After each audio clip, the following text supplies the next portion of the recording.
9:23 a.m., February 4th, 1944. 28,000 feet above occupied France, 18 miles southwest of Frankfurt. Captain Robert Mack McAllister watches through his bomb sight as his B-17's payload bay doors open, revealing not the standard load of 500-pound general-purpose bombs, but something that looks identical yet weighs a fraction of the actual ordnance. Wooden frames wrapped in sheet metal. Ballast weights calculated to match the aerodynamic behavior of real explosives. Fuses that will detonate on impact to create blast effects and crater patterns indistinguishable from genuine bomb damage at altitude. Below him, German industrial targets continue operating at full capacity. Messerschmitt factories producing fighters, ball-bearing plants feeding the war machine, rail yards moving supplies to the eastern and western fronts.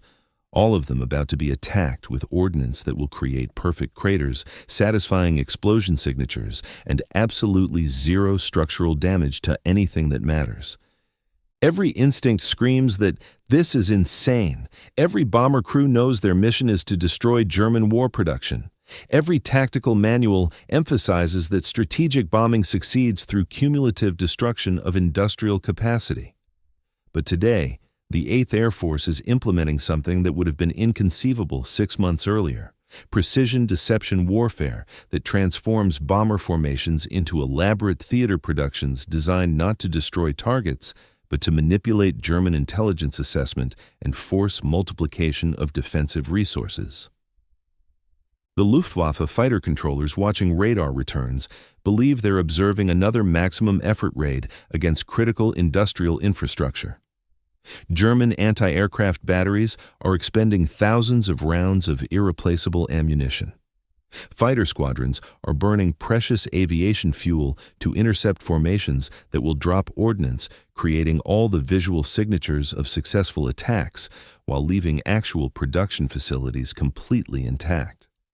And German damage assessment teams will spend the next 3 days analyzing strike photography and crater patterns, reaching conclusions that are mathematically precise, observationally accurate, and strategically catastrophic for their defensive planning. Sometimes the most effective way to destroy your enemy's capability isn't to bomb their factories. It's to make them defend factories that were never actually attacked. Sometimes the deadliest weapon isn't the explosive that detonates, but the deception that forces your enemy to waste resources protecting targets that don't require protection while leaving actual objectives vulnerable to real attack. The mathematics of strategic deception are about to be tested at 28,000 feet, and the Luftwaffe has no idea they're solving the wrong equation. The concept that would eventually manifest as Operation Fortitude's aerial deception component had originated not from bomber command planners, but from British intelligence analysts studying German defensive behavior patterns during late 1943. Major Henry Thornton, assigned to the RAF's Bomber Command Operational Research Section, had been reviewing German fighter allocation patterns and noticed something that seemed counterintuitive at first analysis. German defensive resources, fighter squadrons, anti-aircraft batteries, repair crews, damage assessment teams were being distributed based on observed attack patterns rather than strategic target priority. The Luftwaffe was defending targets that had been bombed rather than defending targets whose destruction would most critically damage German war production. This created a mathematical vulnerability. If Allied forces could manipulate German perception of where attacks had occurred, they could force defensive resource allocation toward targets of minimal strategic value while leaving genuinely critical facilities comparatively undefended. The bomber offensive through 1943 had demonstrated both the potential and limitations of strategic bombing. The 8th Air Force could put hundreds of bombers over German targets, could achieve remarkable navigation accuracy, and could deliver devastating tonnage when weather and defenses permitted. But the cumulative effect was being limited by German defensive adaptation. The Luftwaffe was learning to concentrate fighters against formations attacking the most critical targets, and anti-aircraft defenses were being reinforced around facilities whose destruction would most impact war production. Thornton's analysis suggested an alternative approach. Rather than attempting to overwhelm German defenses through sheer weight of attack, What if Allied bombing created systematic patterns that forced German defensive planners to make incorrect resource allocation decisions? What if formations that appeared to be attacking critical targets were actually delivering ordnance designed to create the visual signatures of successful attacks while causing minimal actual damage? What if the Luftwaffe could be induced to defend targets that didn't require defense, burning fuel and expending ammunition and positioning fighters to intercept raids that posed no genuine threat?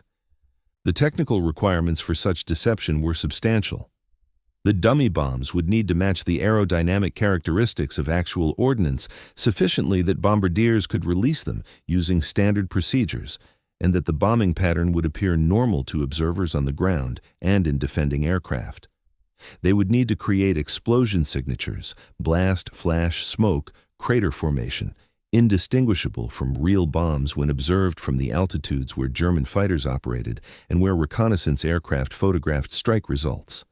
And they would need to be producible in sufficient quantities that entire formations could carry dummy loads without requiring modification to standard bombing procedures or aircraft loading practices. The engineering solution emerged from collaboration between ordnance specialists at Wright Field in Ohio and deception planning staff at Supreme Headquarters Allied Expeditionary Force. The M38 practice bomb, originally designed for training purposes, provided the basic framework. These devices used wooden frames with sheet metal casings to approximate the external dimensions and aerodynamic properties of 500-pound general-purpose bombs. The training versions contained small spotting charges to mark impact points for training assessment. The deception variant, designated M38A1 but referred to in operational planning documents simply as special stores, incorporated several modifications to enhance their effectiveness for strategic deception. The spotting charge was increased to approximately 2 pounds of composition B explosive, sufficient to create a blast signature and crater pattern visible from altitude and distinguishable in reconnaissance photography. Internal ballast weights were precisely calibrated to match the terminal velocity and impact behavior of actual 500-pound bombs, ensuring that the bombing pattern dispersal would appear consistent with standard ordnance. And the fusing system was designed to guarantee detonation on impact, preventing duds that might be recovered and identified as dummy ordnance by German damage assessment teams. The production challenges were non-trivial. Each M38A1 required approximately 40 board feet of lumber, 15 pounds of sheet metal, 2.1 pounds of explosives, and precision assembly to ensure consistent aerodynamic behavior. Manufacturing facilities at arsenals in Pennsylvania and Indiana were retooled to produce the devices in quantity, with initial production targets calling for 50,000 units to be delivered by January 1944. The production priority was justified through carefully worded requisitions that emphasized special ordnance for tactical deception operations, without providing details that might compromise operational security if procurement documents were captured or leaked. Operational planning for the deception raids required coordination between Bomber Command, intelligence assessment sections, and the broader strategic deception apparatus supporting the planned invasion of Europe.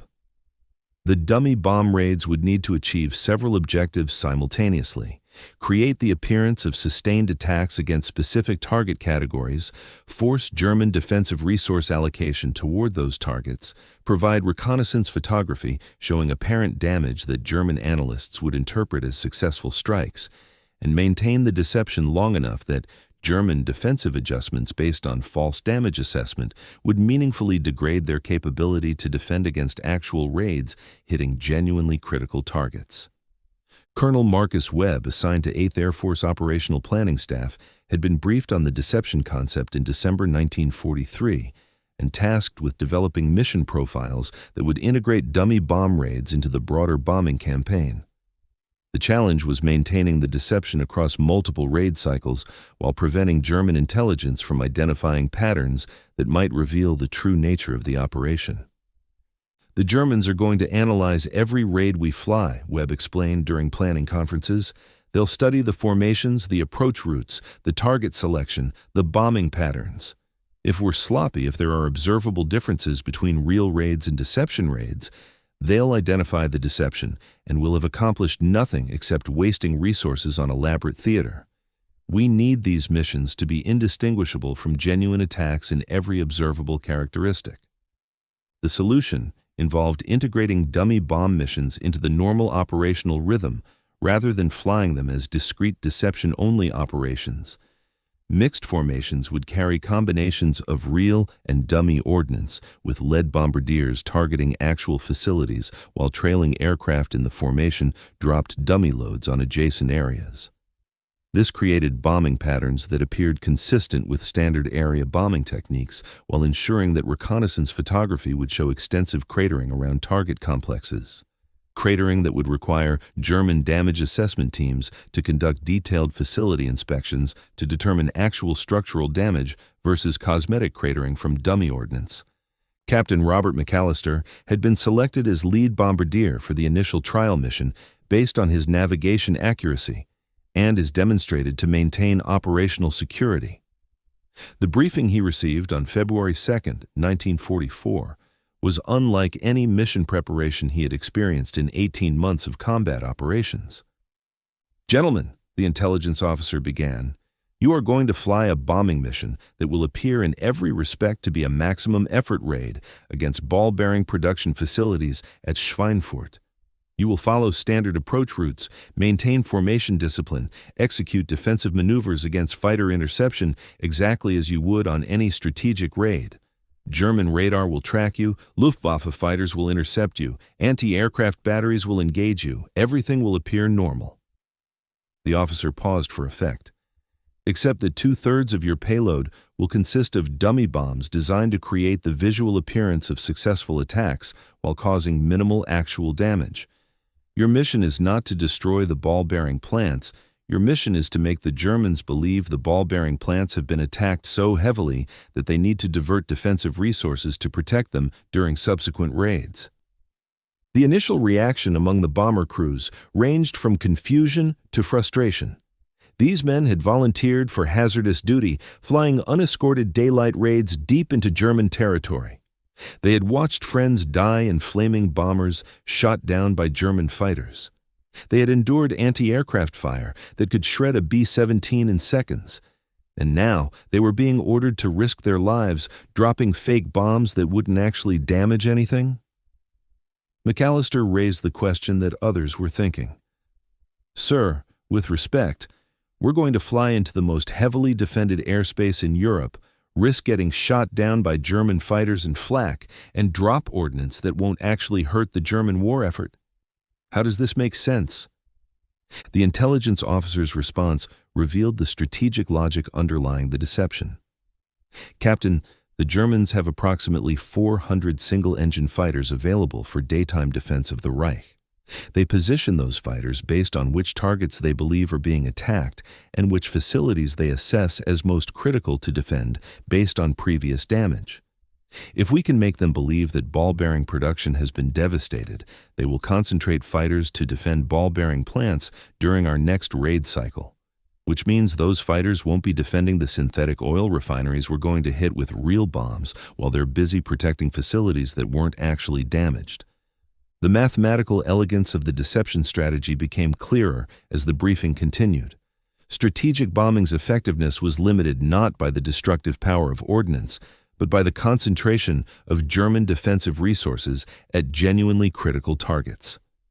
If the 8th Air Force attacked synthetic oil production with maximum effort, the Luftwaffe would concentrate every available fighter to defend those refineries, because German intelligence correctly assessed that fuel production was absolutely critical to sustaining military operations. The resulting air battles would inflict heavy losses on both sides, and many bombers would be shot down before reaching their targets. But if German intelligence could be induced to believe that ball-bearing production, also critical but differently vulnerable to disruption, had already been heavily damaged, then defensive resources would be allocated to protect ball-bearing plants during the next raid cycle.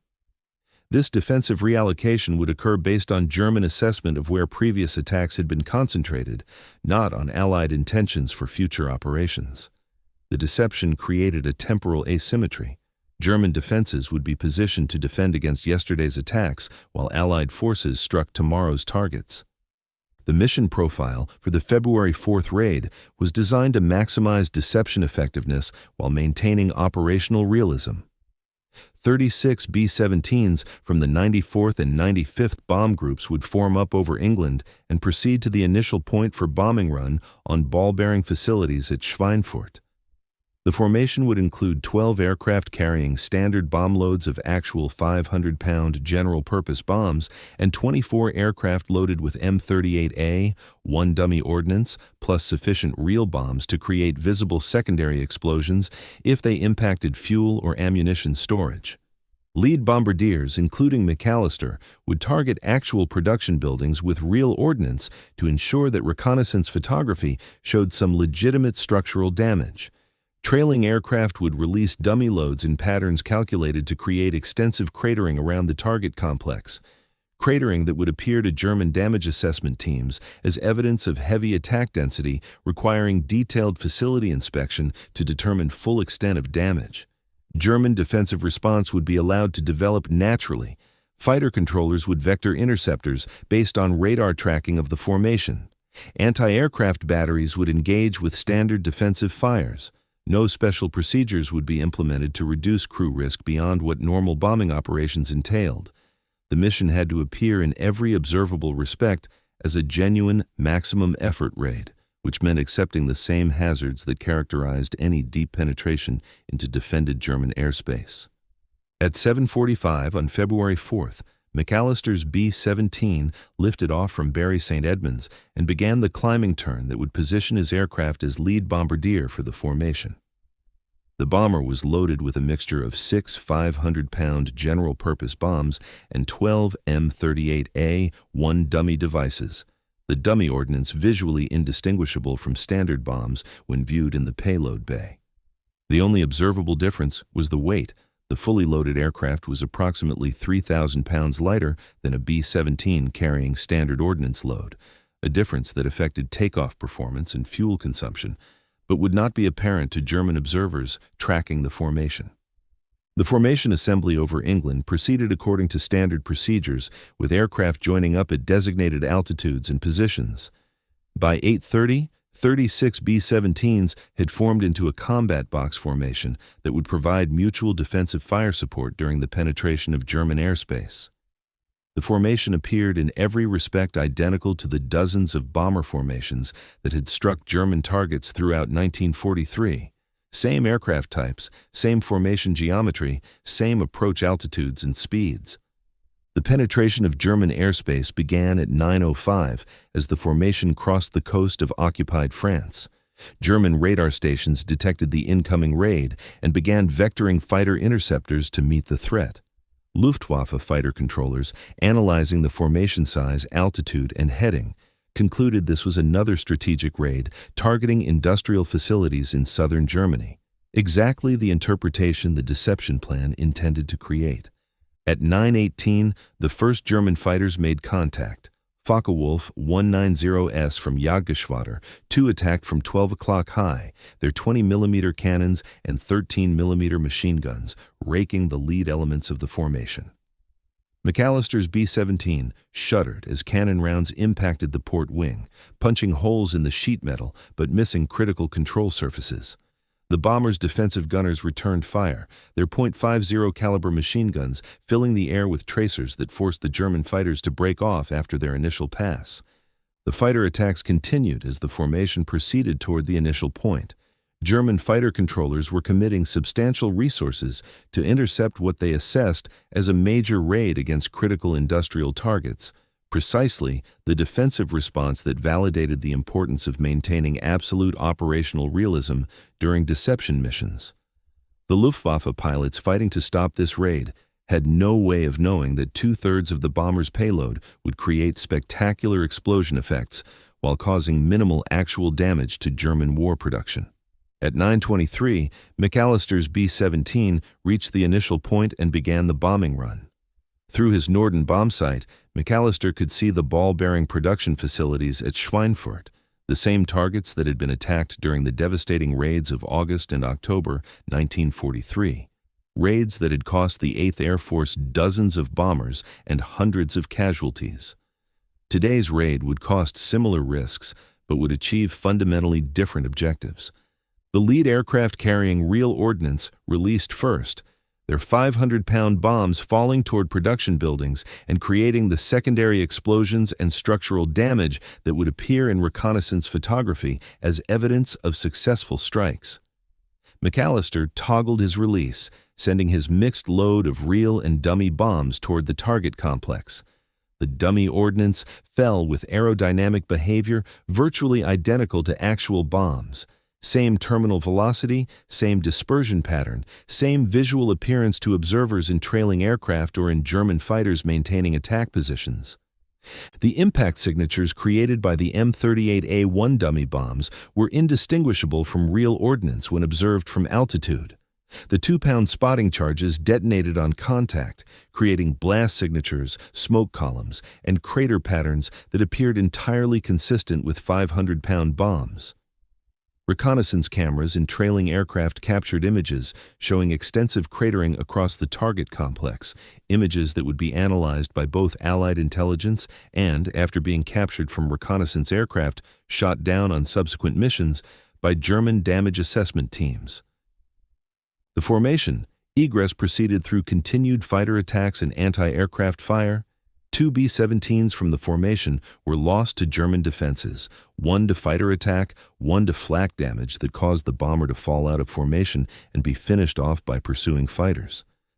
The casualties were real and devastating for the crews involved, but they served the deception by demonstrating that German defenses had responded with standard intensity to what they assessed as a genuine strategic raid. By 11:40, the surviving bombers had cleared German airspace and were proceeding across France toward England.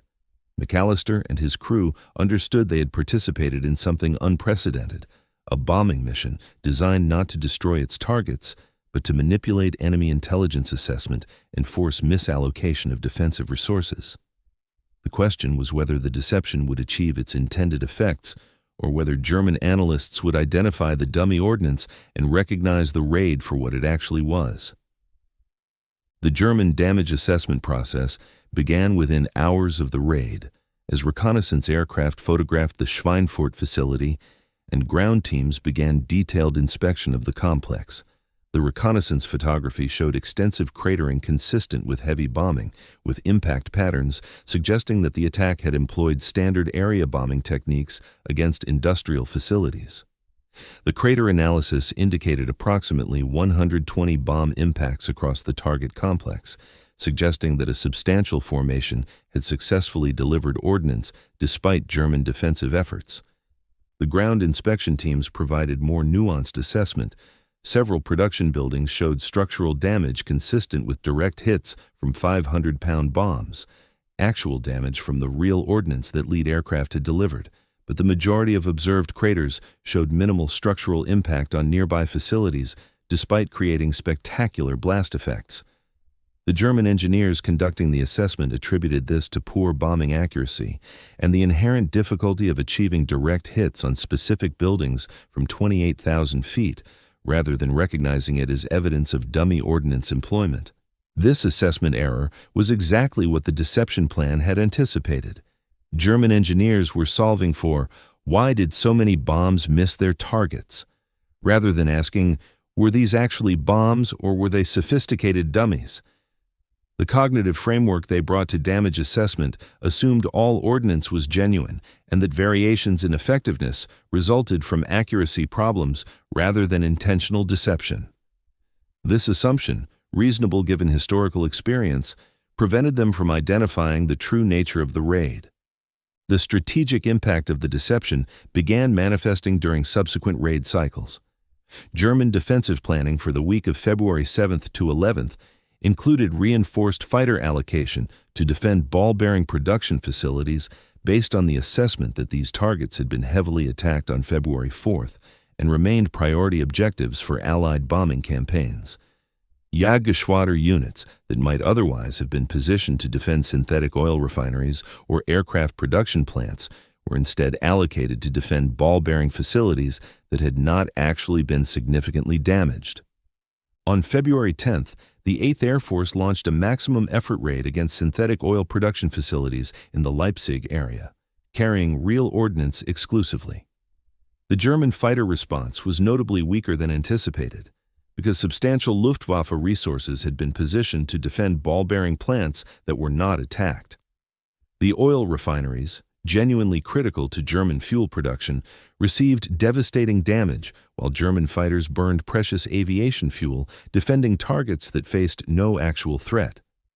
The deception cycle continued through February and into March, with periodic dummy bomb raids against selected target categories alternating with real raids against different objectives. Each dummy raid forced German damage assessment teams to conduct detailed facility inspections, consumed German intelligence analysis resources as they tried to evaluate cumulative damage patterns, and influence defensive planning for subsequent operations based on flawed assessment of where previous attacks had been concentrated. Captain McAllister flew 3 additional deception missions during February, each time carrying mixed loads of real and dummy ordnance, each time risking his life in heavily defended German airspace to deliver bombs that would create spectacular visual effects while causing minimal actual damage. The psychological complexity of risking death to drop fake bombs never fully resolved, but the strategic results were increasingly apparent. German defensive resources were being systematically misallocated based on carefully crafted patterns of deception that exploited the inherent limitations of damage assessment conducted under combat conditions. By mid-March 1944, German intelligence had begun noticing anomalies in damage assessment that suggested possible Allied deception operations. Several Luftwaffe intelligence officers noted that reconnaissance photography sometimes showed more extensive cratering than ground inspection teams found structural damage, and that some facilities assessed as heavily damaged from aerial photography continued operating at near normal capacity after supposedly devastating raids. These observations prompted investigation into whether Allied forces might be employing dummy ordnance as part of a systematic deception campaign.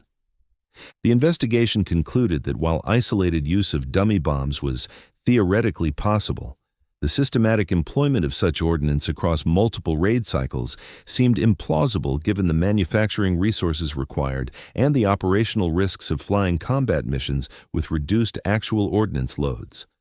German analysts assumed, incorrectly, that any deception program would be limited in scope and would not risk valuable bombers and crews on missions carrying primarily dummy loads. This assumption reflected reasonable analysis based on conventional military thinking, but failed to account for the strategic value that deception operations could create by forcing defensive resource misallocation. The Luftwaffe's failure to identify the full scope of the dummy bomb program allowed the deception to continue through April and into May 1944. By this point, approximately 30% of 8th Air Force missions were carrying some proportion of dummy ordnance as part of a complex deception plan that forced German defensive planning to respond to a bombing campaign that existed partly in reality and partly in carefully crafted illusion. The broader strategic impact became measurable through analysis of German fuel production and defensive fighter operations. Synthetic oil refineries, the genuinely critical bottleneck in German logistics, suffered cumulative damage through March and April that reduced fuel production by approximately 25% compared to January levels. This damage was achieved with lower bomber losses than comparable raids in 1943 because German fighters were frequently positioned to defend targets that faced no real threat while actual raids hit objectives with reduced defensive coverage. German fighter operations themselves became constrained by fuel availability as the cumulative effect of successful oil refinery attacks began impacting aviation gasoline production. Luftwaffe sortie rates declined through April and May, not because of aircraft or pilot losses, but because fuel scarcity required rationing of available aviation gasoline. The irony was profound. German fighters were burning scarce fuel to defend facilities that weren't actually being attacked, while the real attacks against fuel production proceeded with reduced opposition, creating a self-reinforcing cycle where defensive resource misallocation contributed directly to the scarcity that made defensive operations increasingly difficult. The deception program concluded in late May 1944 as operational priorities shifted toward direct support of the invasion of Europe. The dummy bomb raids had achieved their strategic objectives, forced systematic misallocation of German defensive resources, enabled successful attacks against genuinely critical targets with reduced opposition, and contributed to cumulative degradation of German fighter effectiveness through fuel production disruption. The mathematical elegance of the operation was that German defensive planning had remained rational and professional throughout. They had simply been solving the wrong problem, because their intelligence assessment was based on systematically manipulated data. Captain McAllister, who had flown 6 deception missions and 12 real bombing raids during the February-May period, later reflected on the psychological complexity of risking death to drop dummy bombs. It never felt right, flying into heavy flak and fighter opposition, knowing that most of what we were dropping wouldn't actually damage anything. But the strategic logic was sound. We were forcing the Germans to waste resources defending targets that didn't need defense, while our buddies hit the real objectives with less opposition. The mathematical equation worked, even if it felt wrong to the guys doing the flying. The final lesson of the dummy bomb deception was perhaps the most profound and most uncomfortable for strategic bombing advocates to acknowledge.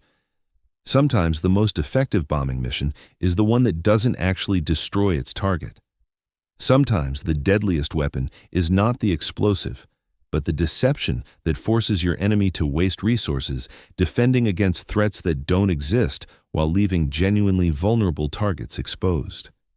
The age of strategic deception had matured to the point where bomber formations could be transformed into elaborate theater productions, where ordnance could be weaponized not through explosive power, but through the intelligence assessments it generated, where the geometry of warfare included not just the mathematics of blast radii and bomber formations, but the calculus of enemy perception and response.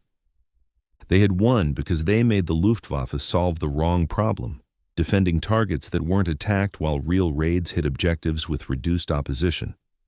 The mathematics were elegant.